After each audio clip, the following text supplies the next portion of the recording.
저는 미용사였었고 부모님도 두 분 다 미용사시다 보니까 좀 어릴 때부터 미용을 시작했어요. 한 13년 정도 미용을 계속 하다가 군대 있을 때도 이발병으로 있었으니까 뭐 그거까지 경력으로 친다면 12, 13년 정도 미용을 하다가 어느 날 좀 이제 그런 생각이 든 거지. 내가 지금 이게 내가 선택한 길이 맞나? 그런 중2병이 뒤늦게 와가지고 예전부터 배우고 싶었던 그림을 좀 배워보겠다고 1년 정도 학원을 다녔어요. 배우면서도 이제 그런 생각이 든 거지. 그림을 그려보신 분이라면 아시겠지만 이게 1, 2년 갖고 쇼부가 안 나요. 와, 그럼 이거 내가 언제까지 이렇게 학원을 다니면서 배워야 이 그림으로 밥을 벌어 먹고 살 수 있을까라는 생각이 좀 막연해져서 그래서 그냥 다른 일을 좀 알아봐야겠다 하다가 뭐 이것저것 스타트업이나 중소기업이나 그런 데를 좀 전전했어요. 전전하다가 입사를 하게 된 거죠. 솔직히 말해갖고 뭐 크게 제가 뭐 마케팅 팀에 있지만 마케팅의 큰 꿈을 가지고 입사를 했다거나 비전이 있어서 입사를 했던 건 아니고 이발 화장품을 만드는 곳이다 보니까 배운 게 도둑질이라고 미용 경력이 도움이 되기도 했고 그러다 보니까 뭐 이제 기획이나 제품의 테스트 그런 부분에 있어서 좀 관여를 하다 보니까 이게 또 재미있거든요. 내가 이제 기획했던 게 제품화 돼가지고 사람들이 쓴다고 하면은 이제 그런 거에서 오는 고향감도 있고 그런 거를 이제 기반으로 쭉 오다가 콧대가 높아진 거지. 17년, 18년 이렇게 근무를 했는데 콧대가 좀 높아져가지고 급여를 이제 확 올려달라고 질렀었어요. 당연하지만 이제 회사라는 거는 자체적인 내규가 있다 보니까 직원 한 명한테 그렇게 올려줄 수 있는 데는 한계가 있었고 그때는 몰랐지. 그래서 퇴사를 해서 다른 데를 이제 갔죠. 모바일 화장품이랑 연관된 영업도 해보고 그걸 뭐라고 설명해야 되나? 이 모바일 화장품 이제 수입 제품의 브랜드의 제품 강사로도 짧게 잠깐 있어보고 굉장히 이제 규모가 있는 브랜드였단 말이에요. 그래서 조금 이제 기대를 갖고 갔지. 얼마나 체계적이고 시스템적이고 뭔가 선진적인 그런 것들이 있을까라는 기대를 품고 갔는데 개뿔 뭐 그냥 족도 없어서 퇴사를 하게 됐고 저랑 이제 친한 영업부의 저희 김 과장님이 다시 한번 같이 일해보자 라고 권해주셔서 감사하게도 재입사한 돌아온 탕자입니다. 그쵸. 뭐 보통 아름다운 이별이 있느냐 그런 말이 있는 것처럼 그냥 나쁘게 하지 않고 나갔어요. 불평불만 하는 것만 빼면은 쓸만하니까 다시 받아주시지 않았을까. 저는 뭐 그렇게 생각하고 다시 돌아온 만큼 열심히 해야겠죠. 지금도 대표님한테 감사하게 생각하고 있습니다.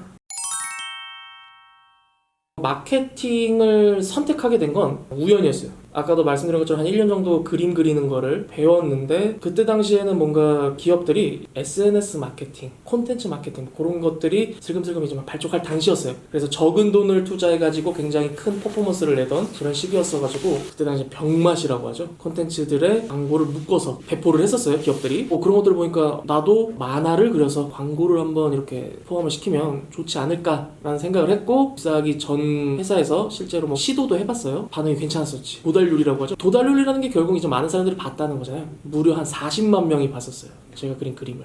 와, 거기서 오는 카타르시스가 있거든요. 그래서 이런 콘텐츠를 만드는 걸 한번 해보자. 근데 그때 당시엔 막 콘텐츠 에디터라는 직종을 구하지 않았어요. 대부분 거기 이제 마케팅에 포괄되어 있었기 때문에 마케터로 좀 이렇게 알아보다가 그림 쪼가리 그리는 능력만으로는 마케터로 입사를 할 수 없으니 나름 세미나도 찾아다니고 서적도 좀 읽어보면서 마케팅의 기본적인 지식을 익히고 입사를 하게 됐죠. 저는 이제 상황이 특수하다 보니까 가풍이 부모님이 미용실을 운영하고 있기 때문에 주말이나 그런 데를 이용해가지고 손님들을 받기도 해요.